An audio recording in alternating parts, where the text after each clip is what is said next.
है बहू, जब देखो तब किचन में खटर पटर करती रहती हो, लेकिन खाने को कुछ देती ही नहीं। कैसी बात कर रही हो पीयूष की अम्मा? सुबह से 4 कप चाय, 2 बार नाश्ता और इतनी सारी बहू के हाथ की नमकीन तो खा चुकी हो, फिर भी ऐसा बोल रही हो? अरे कुछ तो डरो ऊपर वाले से। तभी वहाँ पीयूष आ जाता है।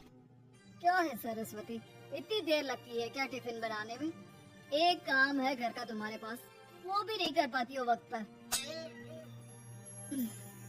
आपका टिफिन टेबल पर रखा है और नाश्ता भी, बाकी का सामान बेड पर रखा है और अब मैं मंदिर जा रही हूँ। यार माँ कैसी गवाह लड़के से शादी करा दिया है। मंदिर, पूजा, किचन और सास ससुर के सिवा इसे कुछ दिखता ही नहीं है कि कैसे खुद को स्मार्ट बनाकर रहना होता है, कैसे लोगों से जुड़ना है, बातें करनी है, ऐश करना है। अरे पैसा बचाओ और कुछ आता ही नहीं इस लड़की को।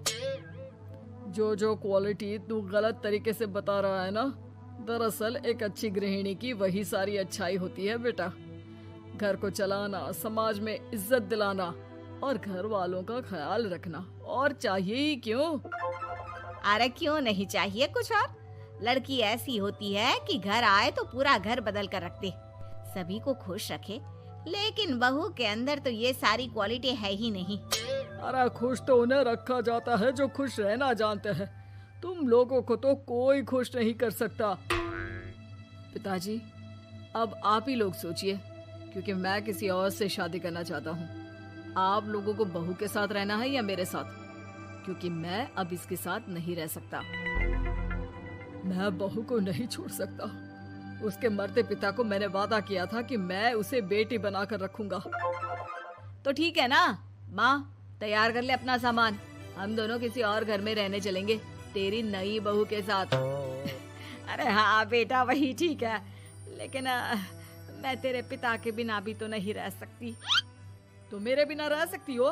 ठीक है, मैं अकेले ही चला जाता हूँ। बेटा वहाँ से चला जाता है। माँ, पिताजी, खाना लग गया है, खा लीजिए। हाँ, तुझे बस आता ही क्या है, खाना बनाना और खाना खिलाना।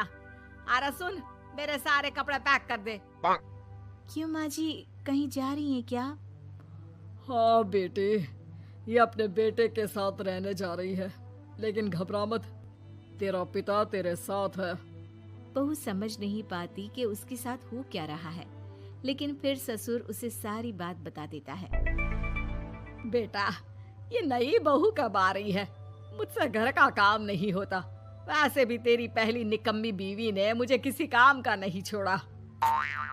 माँ, वो बस आने ही वाली है, और हाँ माँ, उसके आगे ना थोड़ा स्टैंडर्ड से रहना, क्योंकि वो थोड़े बड़े घर की लड़की है। उसका एक स्वैग है, स्वैग। भी सी लड़की आती है। हे पीयूष, भागकर कैब से मेरा सामान ले आओ, और हाँ प्लीज एसी ऑन करके जाना। रीमा, ये मेरी माँ है।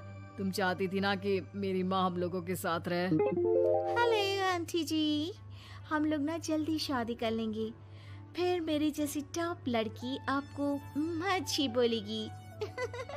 एक्साइटेड होंगी ना आप? पर नो इश्यू। पीयूष, सामान ले आओ ना, एंड आंटी आप पानी ले आइए प्लीज। समझ में ही नहीं आता कि वो क्या करे। वो बहू के लिए पानी लेकर आती है तो उसका पैर पर्दे में फंस जाता है और वो गिर जाती है। ओहो, पूरा पानी गिरा दिया। कांच का ग्लास क्यों छूती है जब हाथ पैर नहीं चलते? कितनी मुश्किल से मैंने और पीयूष ने ये गृहस्थी बनाने की कोशिश की है। अरे पर तो क्या हो गया, एक गिलास ही तो टूटा है। अपने घर में तो रोज एक तोड़ती हूँ, लेकिन मजाल है सरस्वती कुछ कहे। और हाँ, मैं पानी वानी नहीं पिलाने वाली, मुझे ऐसी कोई आदत नहीं है। बहू हो, बहू की तरह रहो, समझी? तभी वहाँ पीयूष आ जाता है, जिसे देख रीमा रोने लगती है। देख लो अपनी माँ को, कैसी खरी खोटी सुना रही है। और अभी तो मैं आई हूँ, थक गई थी, बस पानी क्या मांग लिया। कह रही है बहू हो, बहू की तरह रहो। अरे यार माँ, समझा कर लाया था ना कि कैसे रहना है। माँ ऐसा करोगी तो मैं भी नहीं रख पाऊंगा तुमको हमारे साथ। वैसे भी आप ये समझो कि रीमा ने खुद कहा था कि माँ को साथ रखना। हाँ बेटा, वो सिर्फ इसलिए कि मैं घर का सारा काम करूं, बैठे बैठे इस महारानी को खाना पानी दूं। वैसे भी मैं जा रही हूँ, मुझे तो इस लड़की की शक्ल भी अच्छी नहीं लग रही। मेरी सरस्वती के आगे तो ये कुछ भी नहीं है। ऐसे मैंने सोचा था बिना पैसे का नौकर मिल जाएगा, लेकिन नहीं। कुछ लोगों को आदत होती है फ्री की रोटी खाने की। निकलो यहाँ से।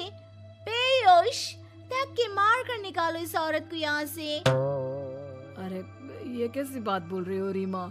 ये माँ है मेरी। माँ ना थोड़ी जिद्दी है। ये मेरी ही गलती दिख रही है ना? कोई बात नहीं। माँ वापस घर आ जाती है। बहू, मुझे माफ कर दे बेटा। वो तो शैतान का नानी। मैं उनके बारे में कोई बात नहीं करना चाहती। ये मेरा मायका है। अब आप लोग मेरे माता पिता। मैं हमेशा यहीं रहकर आप लोगों की सेवा करूंगी। नहीं नहीं बेटा, हम करेंगे तेरी शादी किसी अच्छे लड़के से। अरे कोई जरूरत नहीं है। मैं देख कर आई हूँ जो हालत है ना पीयूष की, वहाँ नहीं टिकने वाला ज्यादा दिन। ना टिके वो उसकी मर्जी, लेकिन मेरी बेटी इतनी गई गुजरी नहीं है जो उसे कभी भी छोड़ो और कभी भी वापस आ जाओ तो वो तुम्हें अपना ले। अब ज्यादा ही हो रहा है आपका। माना मैंने गलत किया बहू के साथ, लेकिन वो उसका पति है। और फिर कहावत है ना, सुबह का भूला शाम को वापस आ जाए तो उसे भूला नहीं कहते हैं। माँ, वो भूला आ गया। मुझे माफ कर दो सरस्वती के जिस गुण को मैं सही नहीं मानता था। दरअसल जीवन को सही तरीके से जीने के लिए वही गुण होने चाहिए। मुझे माफ कर दो सरस्वती। मैं आज के बाद तुम्हें और पापा को छोड़कर कहीं नहीं जाऊंगा। और मुझे भी बेटा। बेटा जहन्नुम में भी जाए तो उसके साथ रहने को तैयार हो जाए, वही तो माँ होती है। मुझे माफ कर दो माँ।